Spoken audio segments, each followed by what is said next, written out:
Hey, what's up guys? Welcome back for part 2 of this epic miter saw station build. Now in part 1, I basically just got all of my cabinet boxes put together. I got them in place, I got them shimmed up and level, and they're basically ready to go.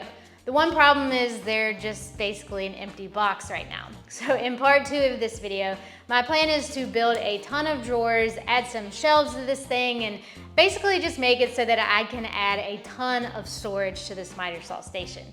All right, let's get started.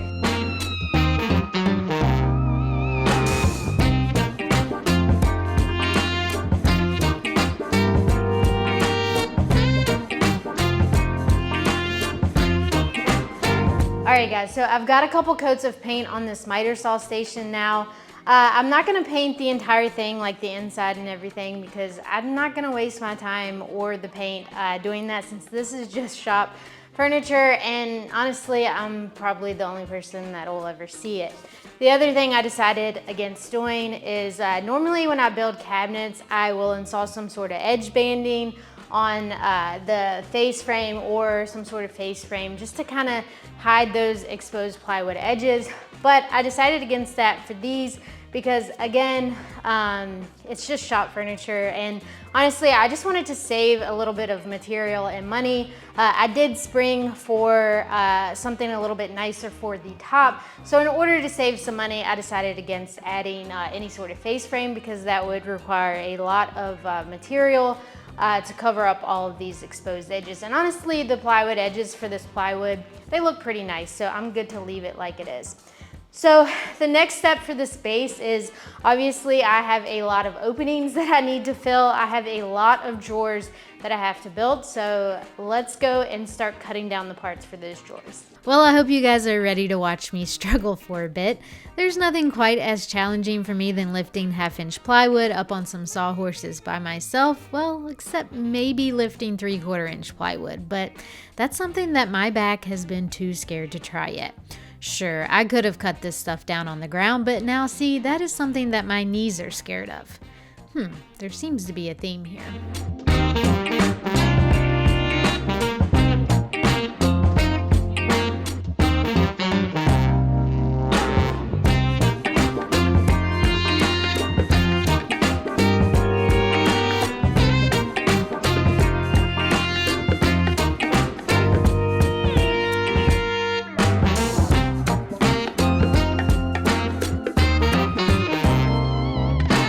All right guys, so I got all of the parts cut for my drawers now. I totaled it up and it turns out that I have 15 drawers that are gonna be a part of this miter saw station. Why did I do that to myself? I don't know. That's a lot of drawers to have to cut up parts for, but they're all cut up now, and now it's time to start getting them assembled. Now, I didn't film all of the steps of cutting up all the parts for these drawers because I don't know, that just felt really boring. I didn't know if you guys wanted to see me just rip down tons of different parts for all these drawers, but let me know if that's something you want to see. I'll do it. But basically, I just cut all of the parts for all 15 of those drawers out of some 1/2-inch plywood, and now, like I said, it's time to get them assembled so that I can get them installed into my miter saw station.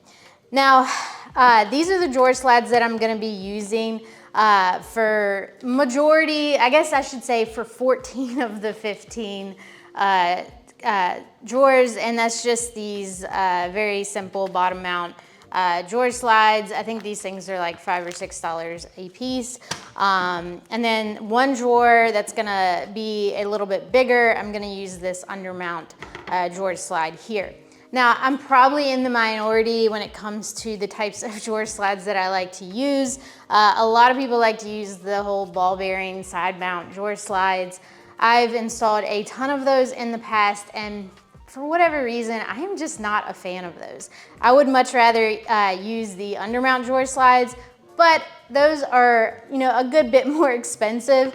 So when I'm trying to save money on a project, which I'm trying to save money on this because I've already spent a lot of money in plywood and other supplies, then I'm just gonna use these very simple drawer slides.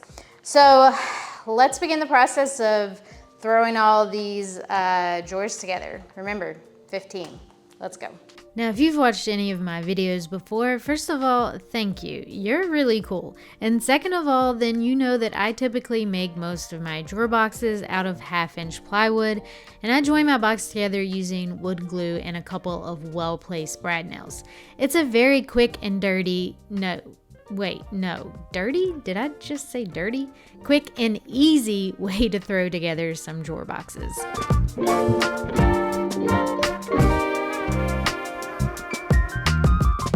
Alright guys, so I've got my box put together now, and so the last step for this is I've got to add a bottom panel to it. And the way I sort of started constructing my drawer boxes after doing them so many times and seeing other people doing this way is I started making this back section here just a little bit shorter than the rest of the boards for the box. It sits just below where that groove starts, and the reason for that is that way when you want to add your bottom panel, it's much simpler to just slide this in through that groove. Put that in there. And I will take a little hammer and hammer it the rest of the way, get it good and seated.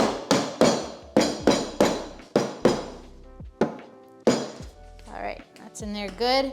And so now, as you can see, it's sort of just resting on that back piece. And now what I can do is flip this thing over, and I'm gonna countersink a couple of holes on here and then attach screws. Now you notice that I didn't put any glue in this groove, and the reason for that is that if for whatever reason this bottom panel was to ever fail on me and needed to be replaced, all I would have to do is remove those few screws on the back, take this thing out, and then I can pop a new one in. Once my boxes were all assembled, I started installing the drawer slides to the drawer boxes.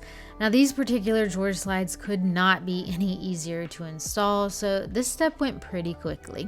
Then I had to install the opposing part of the drawer slide to my cabinet box using the very well thought out calculations that I did in my head, which turned out to be very, very wrong. And the drawer, it just simply would not fit, which I gotta tell you is one of the most annoying things. But I was able to fix it by basically starting all over. Eventually, I got all of the drawer boxes installed into the cabinet. Eventually. Then I took some time to add a little iron-on edge banding to all of my drawer fronts before giving them a couple coats of paint. All right guys, so I know it might not seem like it because of, movie magic, but I've actually been working on these drawers for the last several days. If you don't know, working on drawers just takes a lot of time. At least it does for me.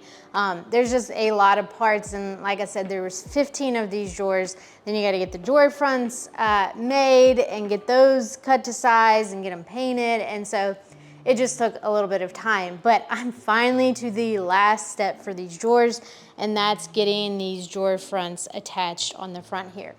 Now, I've wised up over the years and learned to go ahead and drill out my holes for my handles.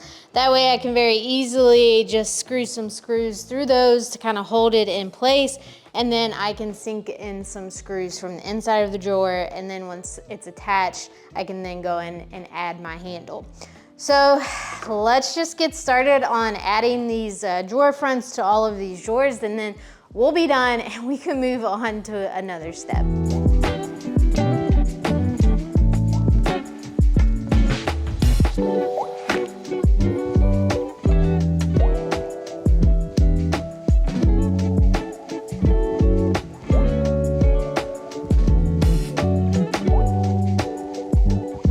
All right, well, that didn't go as smoothly as I hoped it would. What happened here was that I didn't add any sort of face frame to this cabinet here because I wanted to maximize the size of these drawers. But that meant that it was a little bit tougher getting drawer fronts that were going to be the exact right size and get all the gaps the same. And to be honest, I don't think they're all the same, but I can live with it. This is just shop furniture. I think it looks close enough that your eye's not really gonna catch it all the time. And you know, I did have to trim one of these down because I must have screwed up the calculations at some point. But that's okay, we got that figured out. We got them all on, I think they look okay. So now the next step is to go ahead and remove these screws and then go ahead and get all of those drawer handles installed.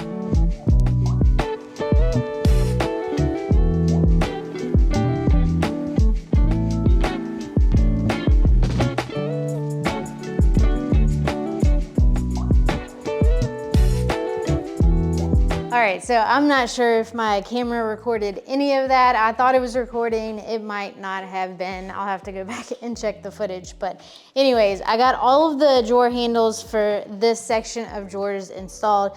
I'm gonna hold off on installing this one for right now because where this is a taller drawer that's gonna house some trash cans and stuff, I'm gonna have to add some supports into the door. That way I can install some brackets to make that one operational. So I'm gonna move on to the other side and basically do this same thing all over again. All right, so my initial plan for this drawer was to have it right next to the miter saw. That way I could just pull this thing out as I'm cutting and I could dump all the smaller offcuts into here. That way if I want to dig through it later, if I need a small piece, or I can just simply take the trash can out and take it to the fire and burn it. I might use both of those for that, but I might also use one of these as a just trash can for trash that I have in this work area. But what I need to do for this drawer in particular to get this drawer front attached, so as you can see, my drawer box is only about 6 inches high, and then obviously my drawer front is going to be much higher than that.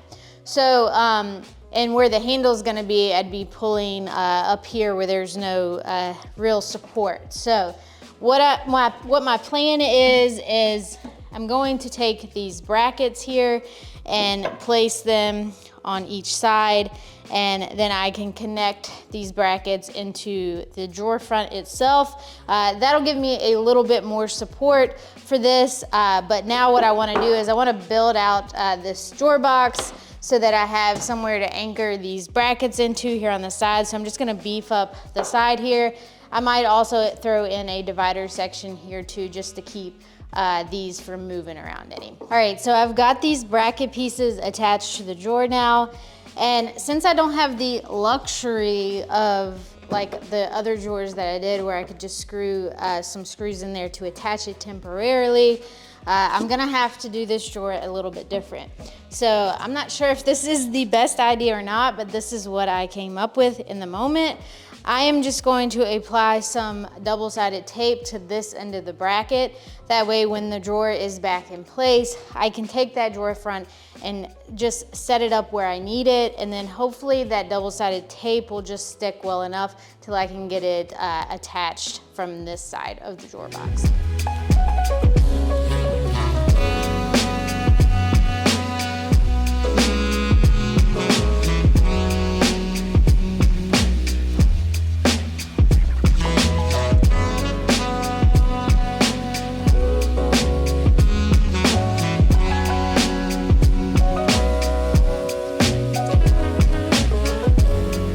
At this point, Murphy and his friend Baxter showed up to offer me a little encouragement to keep up the good work, and y'all, I was eating it up. Now, anyone that knows me well knows that this is peak Sarah happiness levels right here. Lastly, I just closed off that space behind the trash can drawers with some 1/4-inch plywood and added a couple of shelves for storage. All right, so you guys caught me. I know I said I wasn't gonna use any of these side mount ball bearing style drawer slides, but I changed my mind. I'm allowed to change my mind. What I decided, I wasn't 100% sure what I was even gonna do with this section here. I thought I just might make it some shelves where I could just store some items, but I decided what I would rather do is use it to pull out, have some pull out, slide out drawers where I can house some of these things like this Festool sustainer for my sander. I've got a lot of these like plastic sort of sustainer like things that for like my paint sprayer, and I've just got a couple of those. So I'm gonna make about 4 drawers for this section here. And the reason I'm going with these types of drawer slides rather than those really cheap drawer slides is because these allow the drawer to full out for the full extension of the drawer slide. So that's just going to allow me to pull it all the way out. That way I can easily take out the sustainers if I need to. The other style drawer slides, they don't pull out, they don't extend out all of the way. Not a huge deal for the other drawers that I use those for because I don't really need them to extend out all the way, but for these I do. So I'm gonna get these installed now, and we'll be pretty close. I think these are the last 4 drawers that I have to install for this space, and then we can move on to something else, maybe the top. All right. I know I talked bad about these side mount drawer slides earlier in the video, but I think I figured out the problem. The problem is that I've just been buying really crappy, cheap versions of them. And believe it or not, I decided to not do that this time. The drawer slides that I'm using here are from a company called Ravenite. I got them off Amazon. They were not the cheapest option available, but I have used their products before and I feel like they're a little higher quality. Now, installation of these drawer slides actually went so smoothly that I almost felt bad for talking trash about their type. So if you need full extension, soft close features in a drawer slide and you don't want to spend the big bucks on undermount drawer slides, then I think these are a pretty good alternative if I do say so myself. And I do. I also went ahead and cut up a couple strips of 1/4-inch plywood to attach to my toe kick areas for each cabinet to close those off. Basically, its main purpose for me is to stop Murphy's ball from rolling under there. All right guys, I'm super excited because I'm actually almost done working on this cabinet base for this miter saw station. I've been working on this for a couple of days and I'm kind of ready to move on to the next step, so we got to get this wrapped up first. All I have left is covering up these openings here on both sides. Now, this section here is what's gonna house my vacuum that I'm gonna hook up to the miter saw. So it's pretty bare bones in there, but I do wanna go ahead and cover up these openings.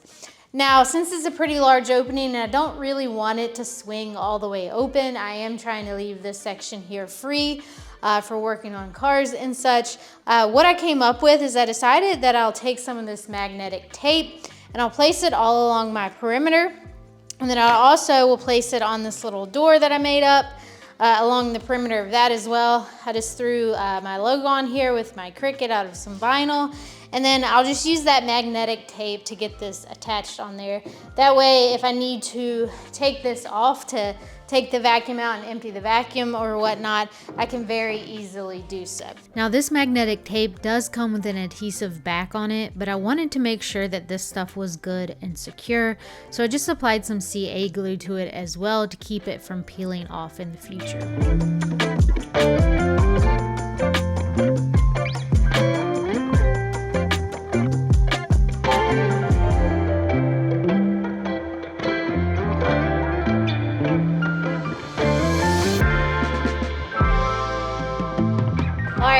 That's gonna wrap up part 2 of this miter saw station build series. We can finally move on to another step for this build. I feel like this part right here just took a long time. Just getting all of those drawer boxes made up and installed and just getting this base look really nice so that we can move on to the next step. It just was very time consuming. But that's behind us now, and then next week we're moving on to part 3 of this build series, and that's tackling the top for this thing. Now, if you're curious what type of top I'm gonna use or how I'm gonna get that top installed or basically just anything to do with that top, then you better come back here next week so that you don't miss out on any of that. Thank you guys so much for watching. As always, I've got links to everything linked below if you wanna check any of that out, and hopefully I'll be seeing you again next week for part 3. Bye.